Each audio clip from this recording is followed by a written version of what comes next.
किस तरह हम देखते हैं कि हरित क्रांति के आने से इस पालमपुर गांव में जो किसान है वो सीमित भूमि पर ही अधिक उत्पादन कर पा रहा है।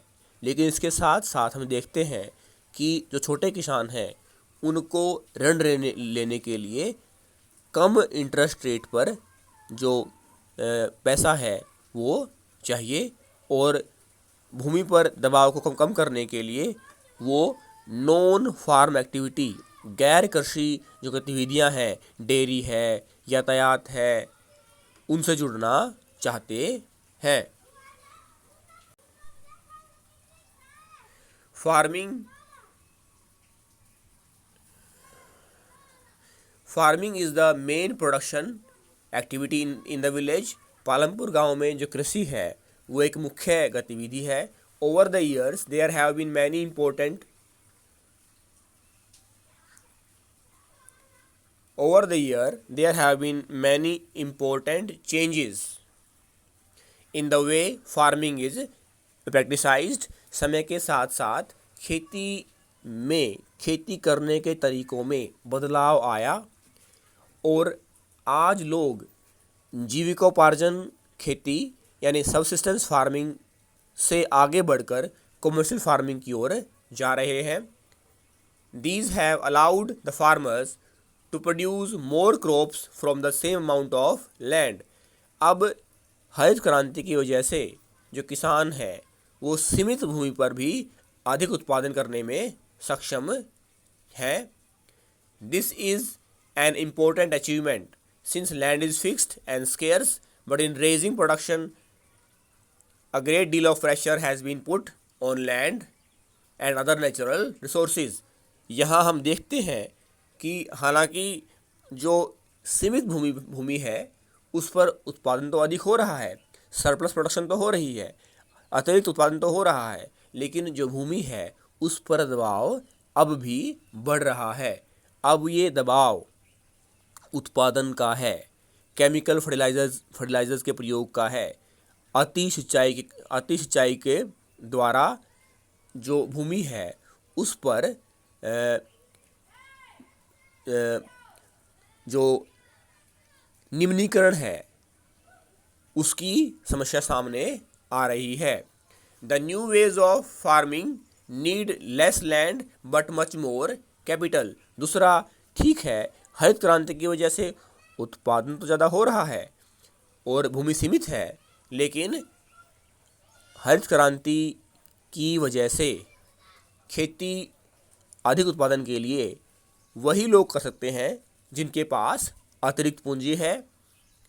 The medium and large farmers are able to use their own savings from production.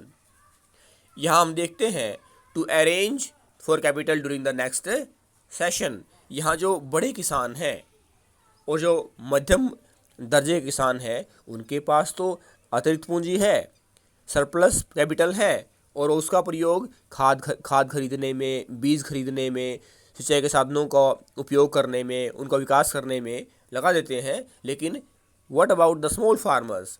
On the other hand, the small farmers who constitute about 80% of the total farmers in India find it difficult to obtain capital.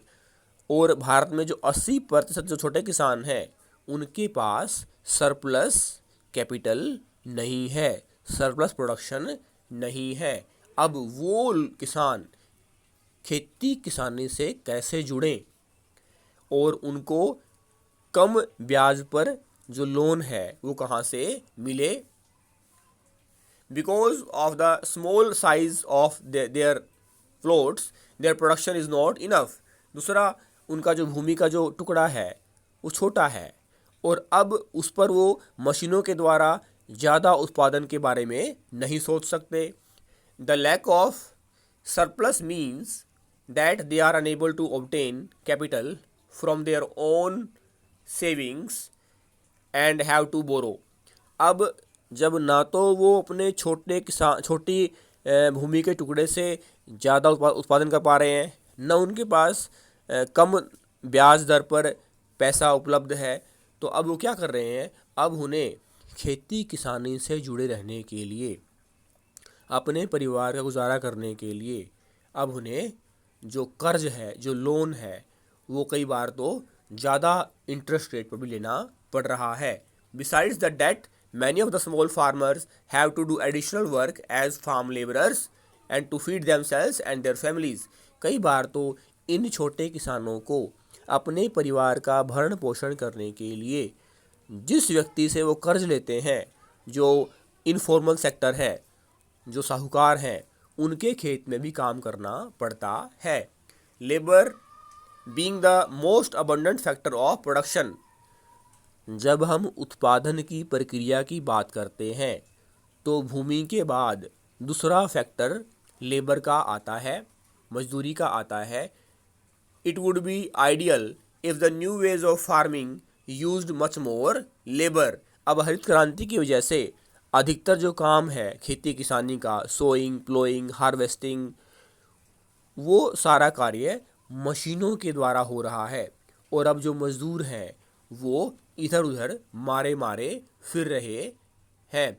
Unfortunately such a thing has not happened. The use of labour on farms is limited. The labor looking for opportunities is thus migrating to neighboring villages, towns and cities. Some labor has entered the non-farm sector in the village. अब परिणाम क्या होता है कि जो लोग हैं, जो बढ़ती हुई जनसंख्या है, वो अब शहरों की ओर, कस्बों की ओर, पास के गाँवों की ओर, पड़ोसी गाँवों की ओर उनका माइग्रेशन शुरू हो जाता है। और जो लोग हैं अब वो गैर कृषि गतिविधियों में, यातायात, डेयरी जैसे गतिविधियों में जुड़ना शुरू हो जाते हैं। शॉपकीपिंग भी एक नॉन फार्म एक्टिविटी है। At present the non farm sector in the village is not very large. हालांकि फ़िलहाल पालमपुर गांव में जो गैर कृषि गतिविधियां हैं वो ज़्यादा मात्रा में शुरू नहीं हुई हैं। Out of every 100 workers in the rural areas in India only 24 are engaged in non-farm activities। अगर 100 कर्मचारियों की बात करें, 100 में से केवल 24 लोग ही गैर कृषि गतिविधि से जुड़े हुए हैं। Though there is a variety of non-farm activities in the villages, the number of people employed in each is quite small। तो हम देखते हैं कि धरती पर, कल्टीवेबल लैंड पर जनसंख्या के दबाव को कम करने के लिए, उत्पादन को बढ़ाने के लिए जो नॉन फार्म एक्टिविटी है उनसे लोगों का जुड़ना बहुत ज़रूरी है। और लोग कब जुड़ेंगे? जब उनको कम इंटरेस्ट रेट पर लोन मिलेगा, वो पढ़े लिखे होंगे, वो स्वस्थ होंगे। In the future one would like to see more non farm activities in the village. Unlike farming, non-farm activities require little land। अब एक व्यक्ति जो डेयरी चला रहा है, दूध खरीद रहा है, दही बेच रहा है, लस्सी बेच रहा है, उसे ज़्यादा भूमि की ज़रूरत नहीं है। ऐसे ही जिसके पास गाड़ी है, 3 व्हीलर है, 4 व्हीलर है, जो ट्रांसपोर्टेशन कर रहा है, जो ड्राइवर है, उसे भी अधिक भूमि की आवश्यकता नहीं है। ऐसे ही एक व्यक्ति जो गन्ने का जूस बेच रहा है गली गली, मोहल्ले मोहल्ले जाकर, उसको भी ज़्यादा भूमि की ज़रूरत नहीं है। People with some amount of capital can set up a non farm activity. How does one obtain the capital? लेकिन इन लोगों को पूंजी कैसे मिले? One can either use their own savings but more often has to take a loan. हो सकता है कि इनके पास अगर अपनी बचत है तो उसे उपयोग कर सकते हैं, लेकिन सामान्यतः हम क्या देखते हैं कि इन लोगों को कर्ज लेना पड़ता है। It's important that loan be available at low rate of interest so that even people without savings can start some non-farm activity। Another thing which is essential for expansion of non-farm activities is to have markets where the goods and services produced can be sold। Capital के अलावा दूसरी चीज़ जो non farm activity की growth के लिए आवश्यक है वो है मार्केट, यानी वो बाज़ार जहाँ ये लोग डेयरी से जुड़े हुए, यातायात से जुड़े हुए जो लोग हैं, जो दुकानदार हैं, वो अपनी वस्तुएं बेच सकें।